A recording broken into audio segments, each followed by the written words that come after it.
I'm Alexa with the Clinicians Atelier, and I'm super excited to have one of my past clients on the podcast today, Dr. Harpreet Tsui. Thanks for having me. My name is Dr. Harpreet Tsui. I'm a board-certified internist with a direct primary care practice in the Las Vegas Valley. I've been open for 2.5 years and have grown a lot in that 2 years time span. Yeah, that's so awesome. How many patients would you say you have now? About 200. Wow, that's awesome. In 2 years, that's really good. That's so good. So I wanted to kind of ask, I know you've been on this journey. What would you say has been the most successful marketing effort that you have done? The most successful marketing effort I have done has actually been taking really good care of my patients and making them do word of mouth. That's where the vast majority of my patients have come from, have been neighbors, family members, community members of other previous patients. I was going to ask, when you first started, did you have any patients follow you or did you start from zero?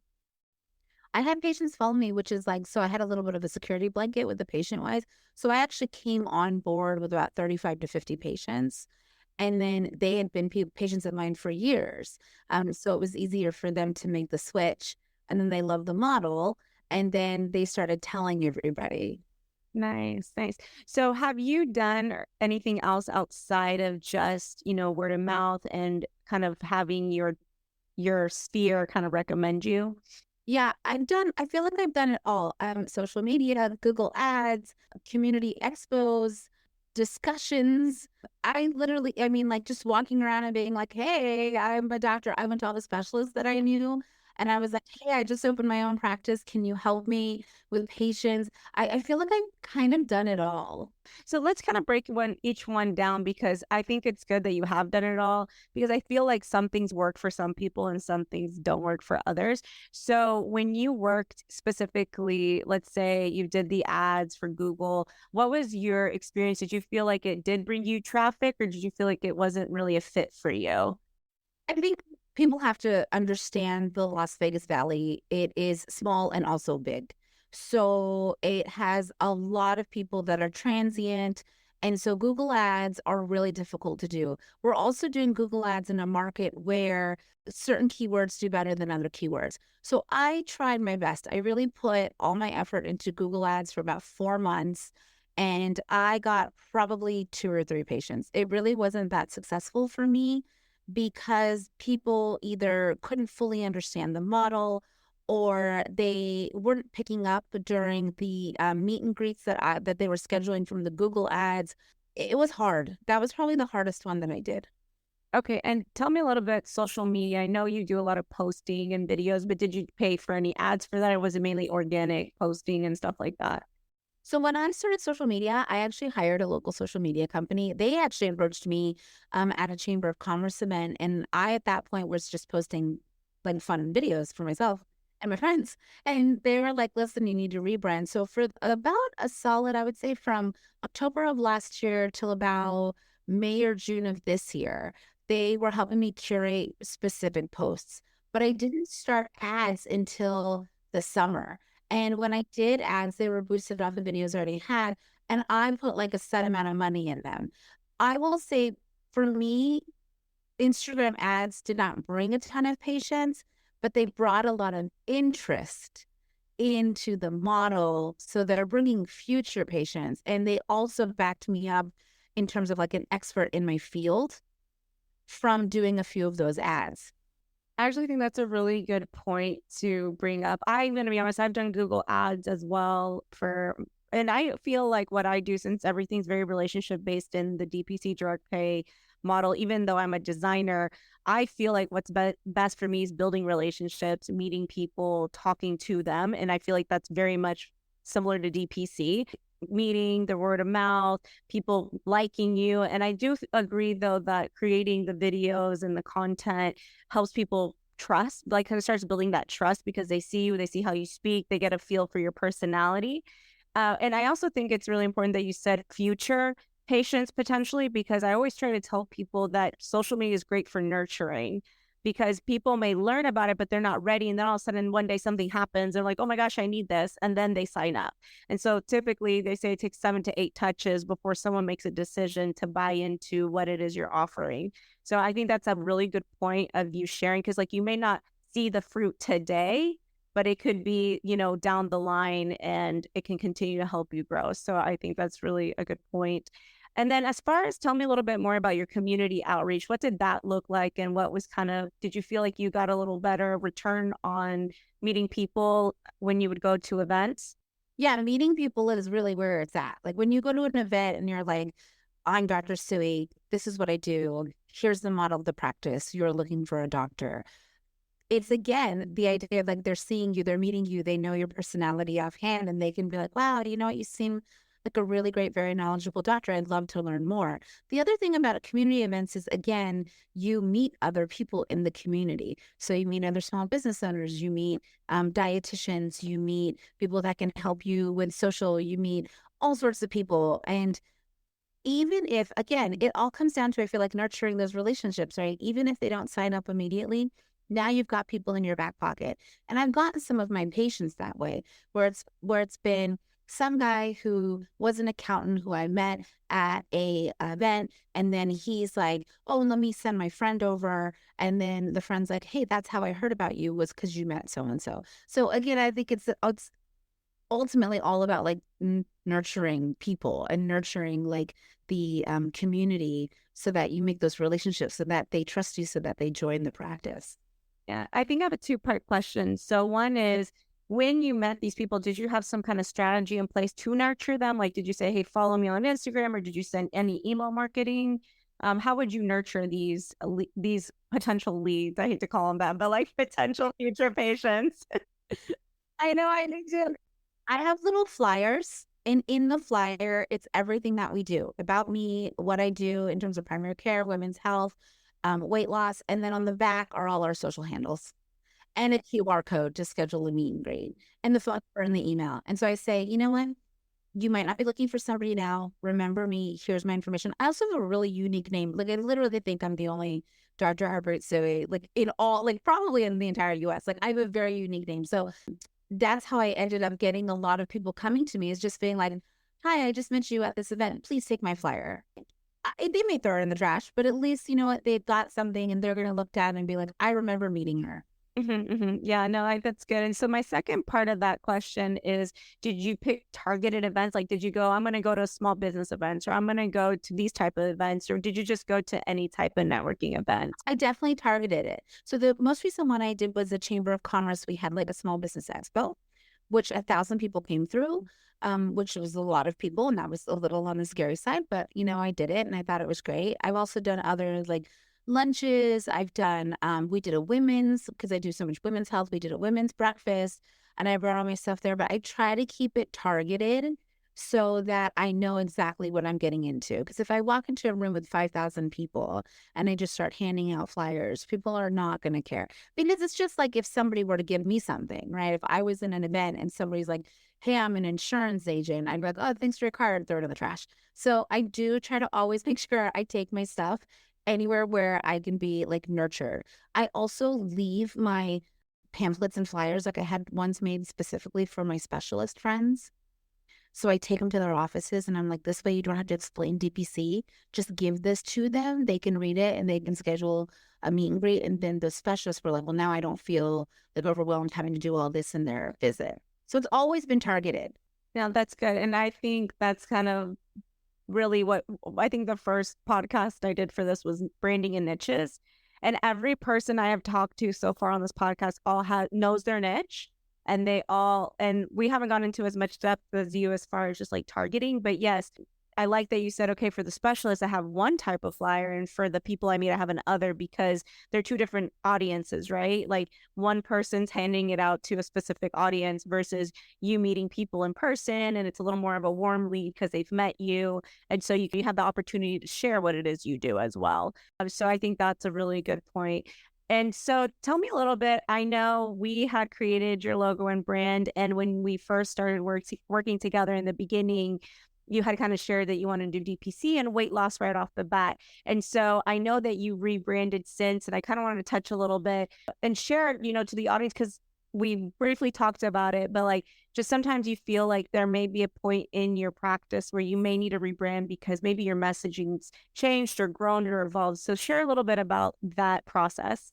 Yeah, when you and I met, I knew what I wanted. I remember when you gave me the questions to think about what kind of practice I want to build and what kind of doctor I want to be. They were some of the hardest questions I've ever answered because I don't think I knew then. The answers to like, who am I really? The logo I still love. I still get, I mean, the logo is my favorite thing. I get compliments every day on my logo. And it just the colors and all of that mean the best to me. Even when we were putting our website together, I'm like, wow, she really understands like colors and where things should pop. And even now, because I'm doing so much women's health, we're having a problem trying to figure out, do we make women's health a separate page on the website? Do we make it a drop down? Because there's all these things like you don't know, like words and keywords and SEO and like what people search for. I mean, people now, when I was doing my Google ads, people were literally searching direct primary care near me.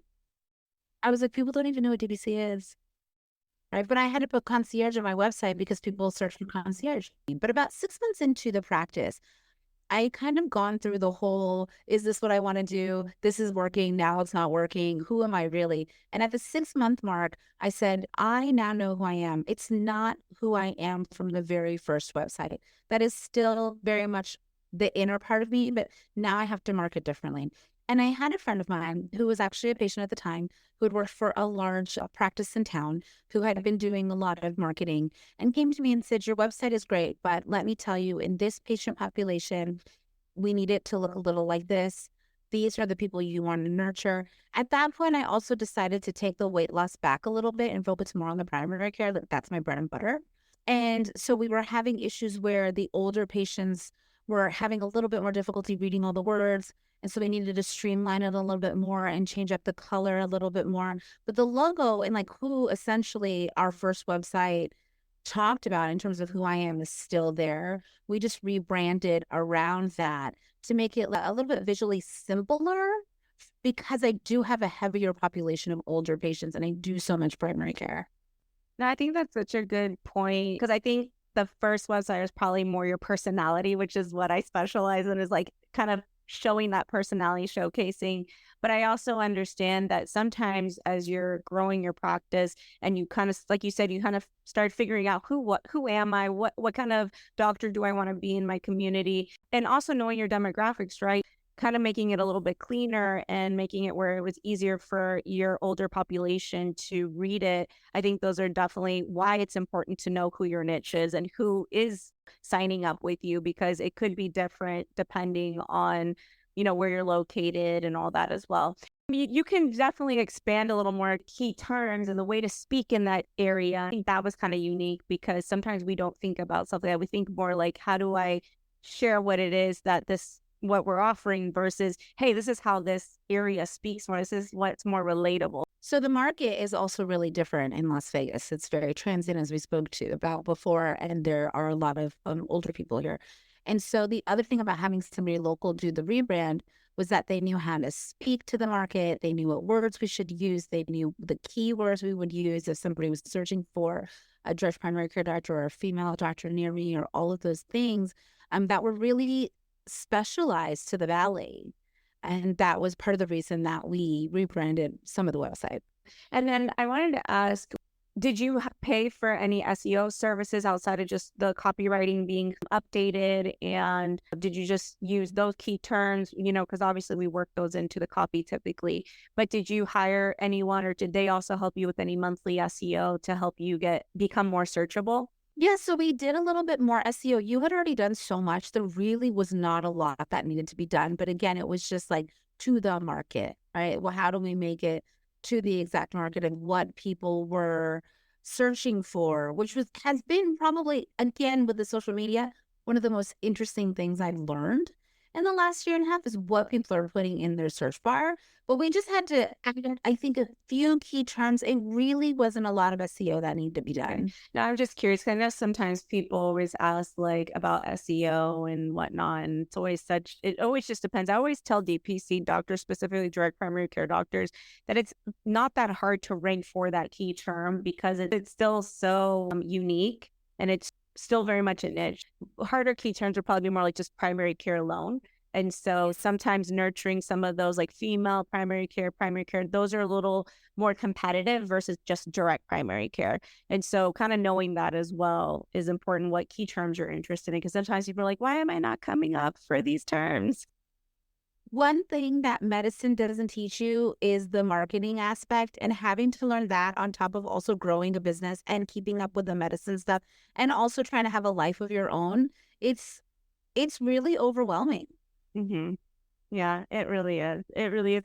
I really, that's why like I started expanding also to interviewing therapists because between DPC and cash pay therapists is how I got the healing I needed because I don't have insurance. And so I am the target audience. And that's what I think makes me know how to speak to other, like entrepreneurs, solopreneurs, and all that that need, not only do we not typically have insurance and we need DPC, but we also have mental health struggles from all the stress that business brings that no one ever really talks about. Why does nobody talk about it? Why is it so taboo? Like, everybody thinks that you walk into a business on day one and you do great and you make all this money. And I'm like, why are we not talking about the failures? The like, I have too much work to do. I don't know up from down. I'm just gonna sit in the corner and cry. Like, why? I don't understand why we don't talk about those things.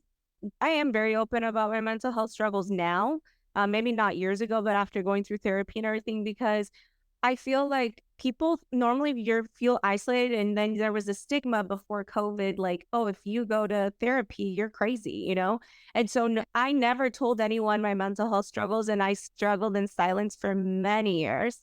I was actually very suicidal at points, believe it or not. And it was art and design that was actually like a therapy for me, which is why I love it so much. But like my thing is, I wanted to speak at this event about the mental health struggles of being an entrepreneur and how it is normal to feel that way, but like definitely get help because if you don't, it could definitely like affect you long term. I didn't get to share that story. And I remember my boyfriend telling me, like, it's okay. Like, that just wasn't your audience. That just wasn't your place. But why don't you just do your own thing and like share with people? And so I do share sometimes, like even on Care Identity, like my struggles in the past and how I was like overwhelmed. And I will be honest, I didn't get out of being depressed till like a year ago. And just going back a little bit to like marketing and everything. And tell me a little bit about just how long would you say, like, were you growing pretty consistently when there were dips or anything? Like, what would you do in those moments where you felt like, oh my gosh, this isn't working? So I grew really fast again because I had so many older patients come with me and then like all of their friends. So I grew from about August of 2022 till April of 2023 consistently. And then crickets for May, June, July, August. And I was like, it's fine because it's the summer and I just wanted to like spend more time at home and all that stuff. And then September of 2023, and it's just one person, couple of meet and greets, nobody's signing up. And then the panic sets in. And that's when I realized that I'm going to have to get uncomfortable again, because marketing yourself means knowing who you are and who your practice is, but being able to actually like say that to other people. So that's when I started going to more chamber events, when I started doing more local events, more talks, more. So like, that's really when my social media kicked off was like October of 2023.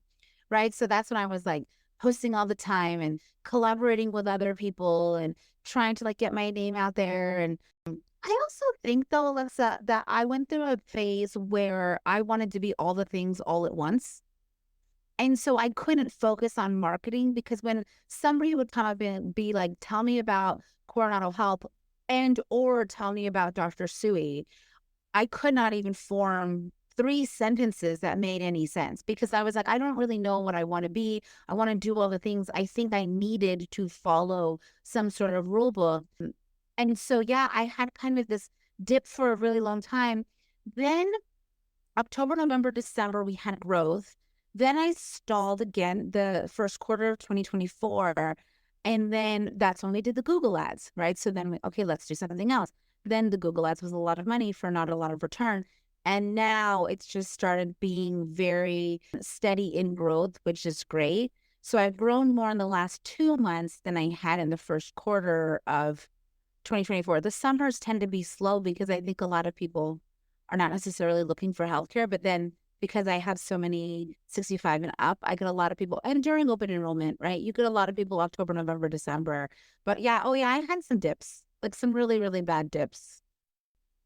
I've a few things I want to point out. I'm going to try to remember them in order. But the first one was you had to get uncomfortable. You had to go out and do sales. And I think that's something that actually have another client that's I think he's in Las Vegas too. And his wife is also in Las Vegas and she grew really quick and he did not grow as quickly. But then I had to ask him some hard questions. I was like, did your wife bring on patients originally? He's like, yeah, she did. And she's in a very specific niche and she's very unique for this reason, right? And I was like, well, do you have a community that you can plant yourself in and also grow a similar type of connection? And I was like, because what happens is many times people compare themselves to the person next door. Oh, well, they started with 200 patients. They started with 50 patients. They started, some start from zero. And I think where people disservice themselves is you start comparing yourself and you think you're failing or you think you're falling behind. And it's not that, it's that you, like you said, you need to figure out, who am I? Like, what is it am I offering? How can I share what it is I do? And I think that's a great point. Lots of people want to do everything. I mean, I'm sure I do a lot of myself, but that's why I had a sub brand. And I had to create sub brands of the different things I did because I realized when you do too much, people don't understand what it is you do. And then they don't trust you because they don't think you're an expert. And you said that earlier, like you making videos made you the expert in your field in that area. And people started trusting you. Same things when I created Care Identity, people before that used to be like when I was under Strands of Silver, I've had 20 million names, Xander Creatives, then Strands of Silver is my parent company. But people didn't believe me when I told them I've worked with 5-10 doctors. At that point, it was still kind of early. And I tell people as soon as I figured out the importance of niching and your messaging, business like tripled because people began to see, oh, she does understand this. Oh, she does know what it is I'm doing. And then that comfort and that peace kind of came with the person interviewing me of like, okay, yeah, I can trust this person because they've done this with other people before. And I think when you're trying to do everything, unfortunately, people just can't, they just don't feel like they can trust you because they don't know if you really get them. Even though you know you do, they don't. And so they don't take that action. So one was like, you got uncomfortable, you had to go do the sales, you figured out what it is I'm doing, who am I servicing? You said you had to pull back on the weight loss, focus more on the DPC. And I think all those things are things you might discover with time. Like you start paying attention to what people are saying. And then the other thing is you also were, okay, what can I try? Like you tried the Google ad, you tried the different other services, and then the social media seems to have created that authority and the nurturing. And that probably made more sense for you. And then you're also pairing that with in person. And so you're kind of using both. And so I think people need to kind of like think about that sometimes is many people don't want to get out of their office. They want to stay at their desk hoping somebody's going to like find them online. And yes, online can help, but I'll be honest, I've had people find me online. Normally they don't hire me. Even though I could help them, there's no trust. There's no like, I know you. And now if they're referred, that's one thing because someone referred them. But people that just straight cold turkey find me on my website, they'll talk with me. And for some reason, there's just not a vibe. Like you can just tell that trust isn't there.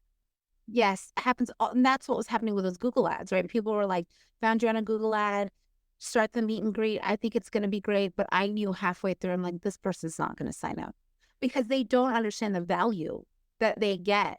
And then sometimes it doesn't matter how much you explain it until you're face to face and you can show them the value.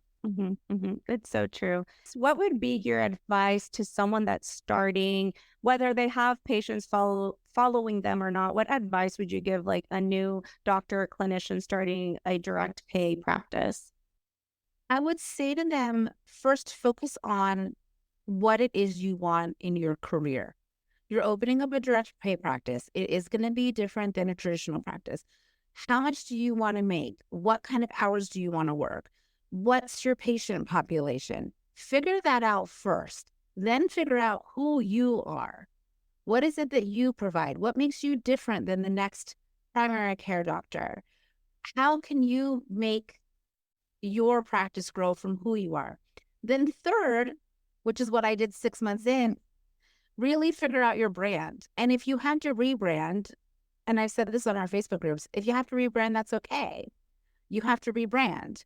Whatever you need to do, you just have to follow your heart. And then fourthly, you don't have to market right away. You don't have to hire somebody to market for you. You can lean on your friends. You can lean on your colleagues. My specialist friends they mean so much to me. And it's not a lot. It's probably like 9 or 10 specialist friends, but these are people who said, hey, she's doing something new, but I've known her for 10 years and she's really, really good. And I think you should trust me. And so you can market later on in your practice, but really, like at the end of the day, I tell everybody, follow your gut because your gut knows. If it feels bad, don't do it. If it feels good, do it. But you don't have to pour a lot of money into marketing until you fully understand who you are and what your business is going to do. And your business is an extension of who you are, right? So if you don't fully believe in yourself and fully believe in your business is not going to thrive no matter how many things you add into it, to how many services you offer. You fully have to believe in the business being successful. Oh, that's good. You said something a minute ago, figure out how much you want to make, what kind of doctor you want to be. I want to go back to the money aspect because we've kind of talked about it now a couple of times in different of the podcasts. But I want to talk about this because did you sit down and say, okay, in order to have the quality of life I want, I need to charge X amount of dollars. And that way I can comfortably feel like I'm not burning myself out. Tell me a little bit how you decided what your worth was to you. I had already been 11 years out practicing before I decided to open the DPC. And ironically, my therapist had somehow turned into my business coach during all of this. And she sat me down and said, let me teach you the way therapists figure out how much that they need to make. So I figured out what my minimum salary would be. And then I worked backwards. So minimum salary, how many weeks in a year do I want to be working? That would translate into kind of how many days I want to be open. I haven't worked a Friday in 10 years, so I wasn't going to start doing it now. And then how much I thought I could do with the patients that I had that day. In the 2 years, I've had for my initial price increase, I've had 2 other price increases. I definitely did it backwards because I knew I needed to be here X amount of hours, and I knew I needed to be home with my kids X amount of hours, and I couldn't be spreading myself too thin. So I had to charge a bit more, I would say, than some direct primary care practices, but I had to do what was right for me. So I want to kind of push into a little further. So that's all great. I think that's kind of what I've learned also throughout the years. And my other thing is when you sat down and you kind of decided, okay, this is what I need to charge. How did you overcome, and this is like to help other people maybe listening, but like, how did you overcome the mindset or the fear of like, what if no more people sign up because I'm charging quote unquote too much? So my very first patient who signed up in this practice, she's been my patient since 2011, like literally in the first year of me practicing. She calls me up and she says, okay, well, tell me about this practice. How much are you charging? And I told her, and she was like, why are you charging so little? She says, if you charge too little, people are going to think you're not a smart doctor. I said, excuse me, what? She said, I'm just telling you honestly, right? She goes, you are a brilliant, brilliant physician. And she goes, and if you charge too little, people are going to say, well, why are they charging so little? What's going on over there? And so she really, her along with actually a lot of my patients who are like older women were like, know your worth. Know your worth. You are not charging enough. You should be charging more. Did I have patients who came to me and said, I would love to join this practice, but we are on a fixed income. We just can't afford it. Did I have those patients? Yes. Have I lost patients over the years who said, I can no longer afford it for whatever reason? Yes.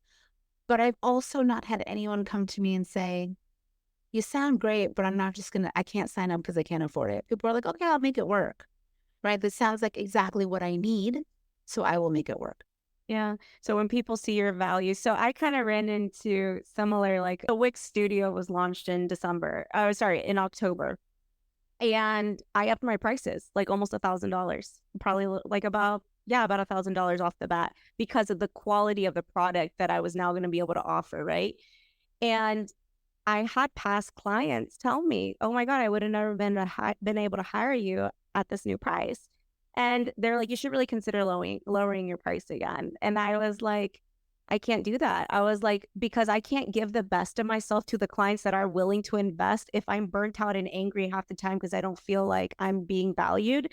And so I did take a hit this year. I did. I did not close as many clients as I have in the past, but you know what?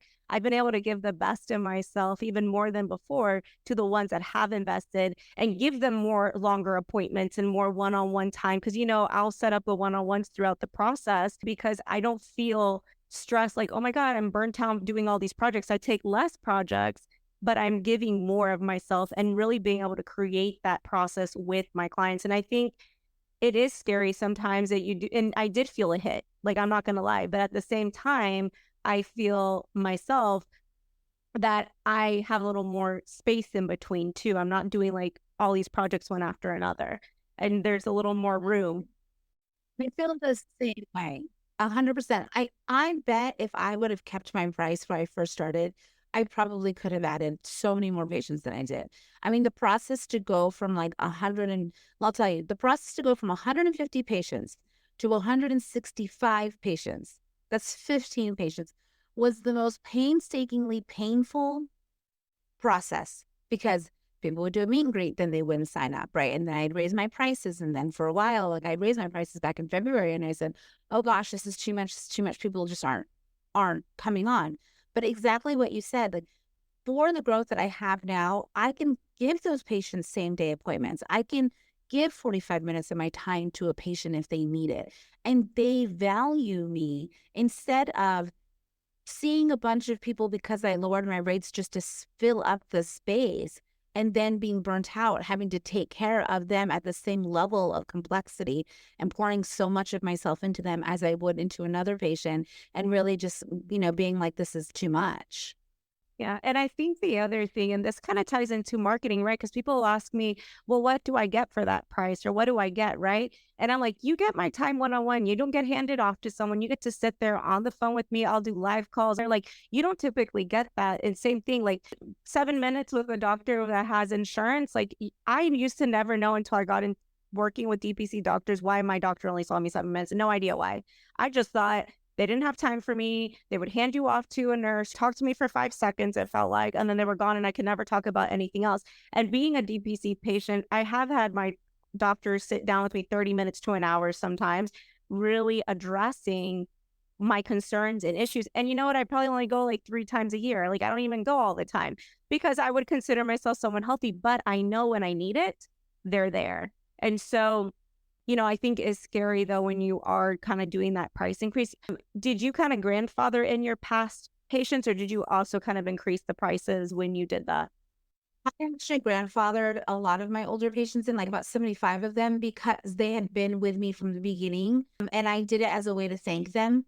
But they're loyal, right? And they brought me patients. I actually also started a referral, like a referral coupon for patients this year. So if they refer somebody, then they get, the next month's invoice is a little bit cheaper as a thank you. And so I think they felt like, oh, she really does care. She's not just trying to fill up the practice like full of just people. And it's interesting. I wonder if this happens to you with clients, but patients will ask me, you're not going to get too busy, are you? You're not going to have like so many patients that like I won't be able to just come over and we can talk for 45 minutes while I bring my cup of coffee. And I'm like, no, that will never happen. Like, trust me. But then they start to get nervous.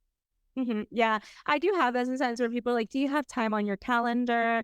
Do you have this and that? There's always a certain number I'd like to hit. I'm not gotten anywhere near that number, but I know what I can handle with myself and my team and where I can still be present with each client. But yeah, I definitely am like, I have room, but of course, I definitely have to schedule things a certain way to like, finish everything.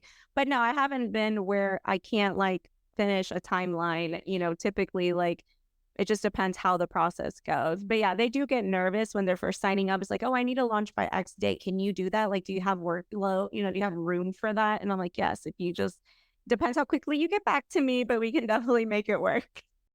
I think it's really unique that you offer kind of like a referral type process because that's a form of marketing in itself. You're taking a little bit of cut within, but you're maximizing your current sphere.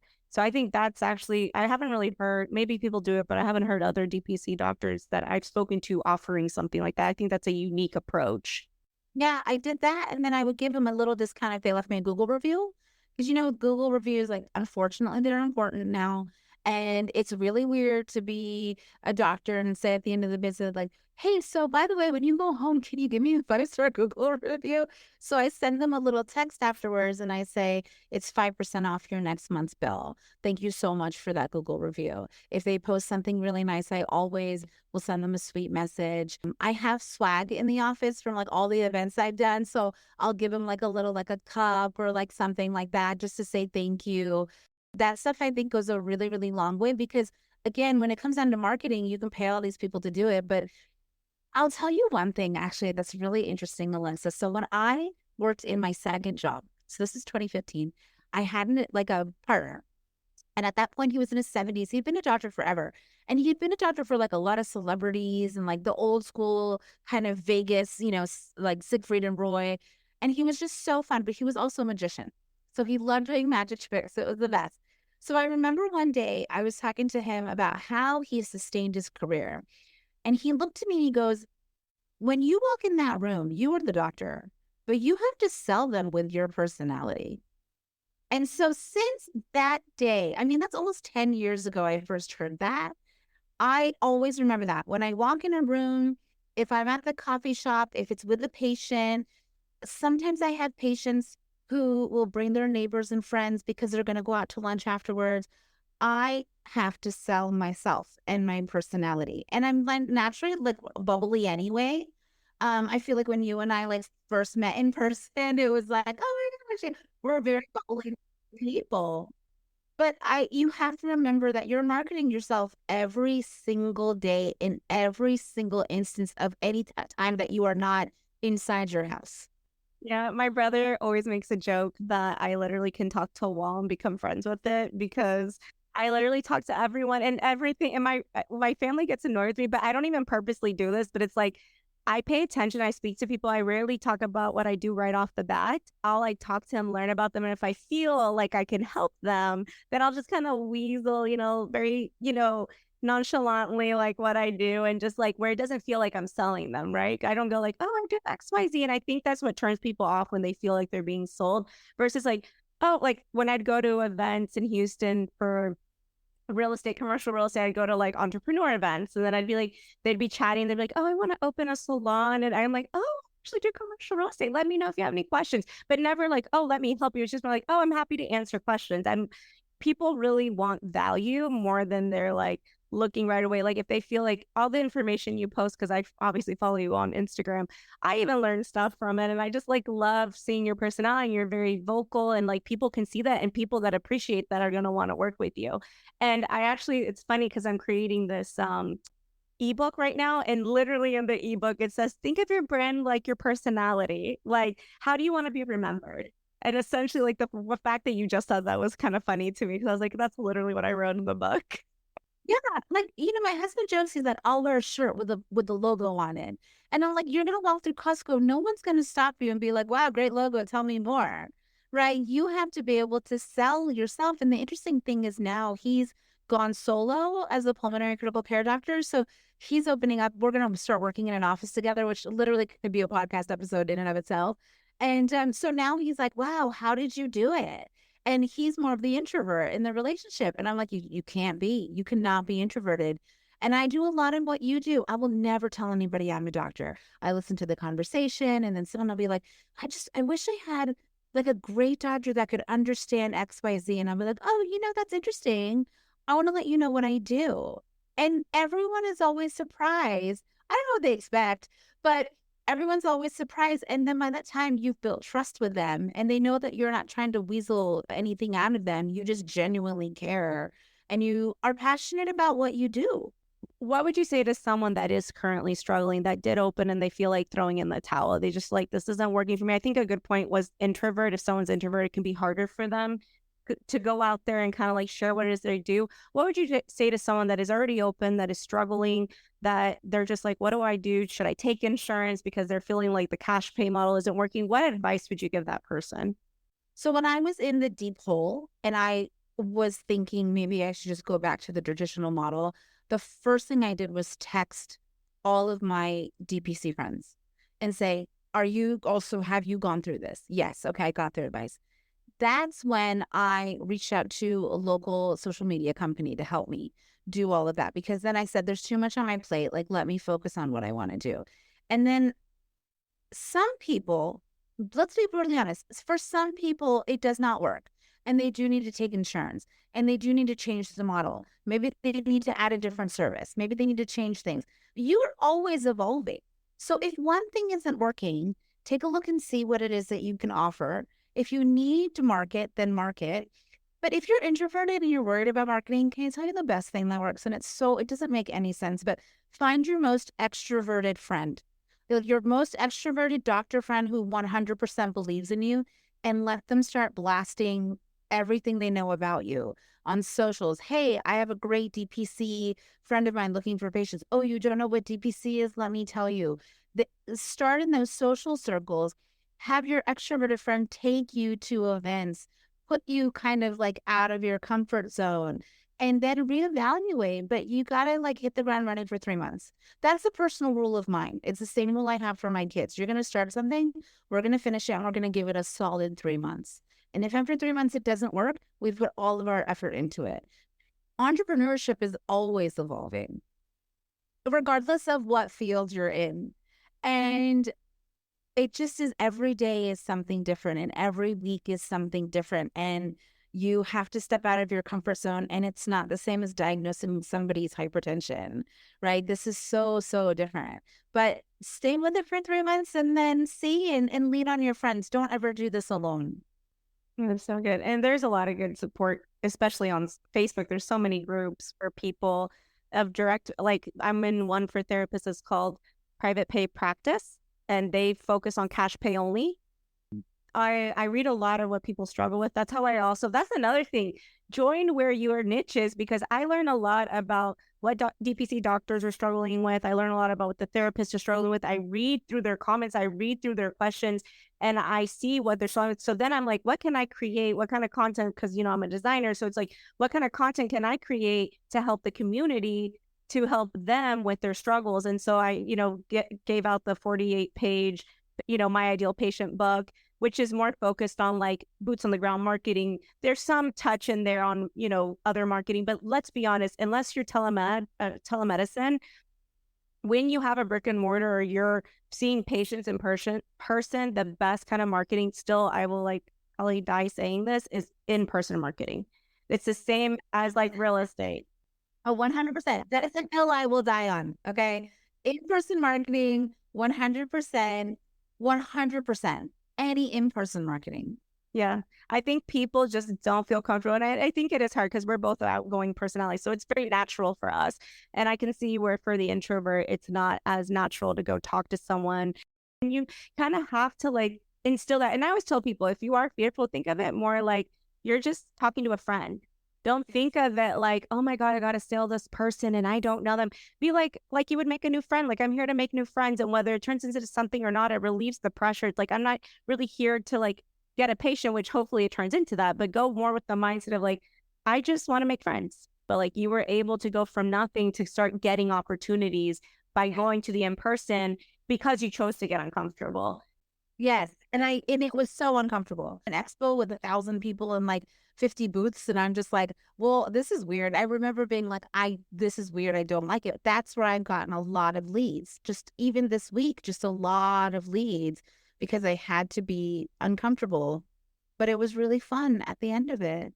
Well, thank you so much. I could keep you here forever. I love talking to you. I could talk to you all day. Thank you for joining today's episode. I hope you got a lot of valuable content from this chat. And I hope that you begin to sit down and really think for yourself, where can I spend more time marketing, and where can I focus on building better relationships to grow my practice. If you don't already follow us, you can follow us at The Clinician Atelier on Instagram and on Facebook and TikTok. And also just keep staying in tune for our website. We've launched our DIY course, and we've also launched our bare wireframes where you can actually build your website much quicker.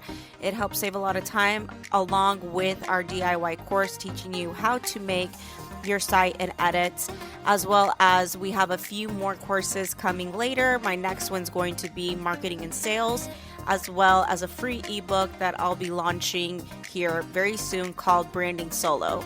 So make sure you stay tuned and don't miss out on what's coming. You can also visit our website at theclinicianatelier.com.